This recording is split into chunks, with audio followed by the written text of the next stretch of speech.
ይሄ የቲዩቶር ኤጀንሲውን ከጀመርኩ በኋላ ማለት ነው በጣም የሚያስቸግረው ነገር ከአስጠኞቹ ኮሚሽን መቀበሉ ነው።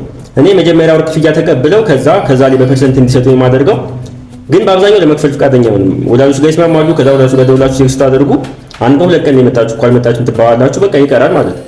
እና እስካሁን ድረስ የሆነ 1000 ብር 2000 ብር ምናምን ነው እንደዚህ የሚያስቀሩብኝ ማለት ነው። ብዙ ክፍያ ያለው ስራም ብዙ መጥቶ አያውቅም። ግን ትናንትና ደውዬ ቼክ ሳደርግ ወደ 6000 ብር ላይ እየሰራች እንደሆነ ልጅቷ እስካሁን አውቃለሁ። ግን ወደ 6000 ብር የሚሆን ክፍያ ለኔ በኮሚሽን የሚደርሰኝ ማለት ነው ነው ምናምን አልመጣችም ቀርቷል እኮ ምናምን ተባልኩ ማለት ነው። እና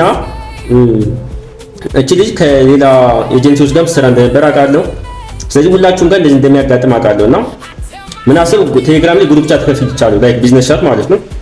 ስለ ቢዝነስ ምናምን እናወራበት ቻት እና ምንም አይነት ቢዝነስ ውስጥ ያላችሁ ሰዎች ገብታችሁ ስለ ቢዝነሳችሁ ማውራት ማስተዋወቅ ትችላላችሁ ምናምን። እና እንደዚህ ከሌላ ሰው ጋር የሚያገናኛችሁ አይነት ቢዝነስ ከሆነ ደግሞ እና ሰዎች ላይ ተበደብሯችሁ የሚችሉ አይነት ቢዝነስ ከሆነ አይዲያቸውን የሰዎቹን ፖስት አድርጉና ሌሎች ሰዎች ጋር ቢዝነስ ውስጥ ኢንጌጅ እንዳያደርጉ ማለት ነው እንከላከልበታለን። ስለዚህ ያው ሁላችንም እንዳንተበረበር ምናምን አንድ ላይ ሁላችን እዚህ ግሩፕ ውስጥ እንገባና እና ቢዝነስ ያላችሁ ምናምን ሰዎች እዚህ ጋር መግባት የምትፈልጉ በውስጥ አውሩኝ። ከዛ ሊንኩን ልክላችኋለሁ እንግባና እናወራለን ማለት ነው።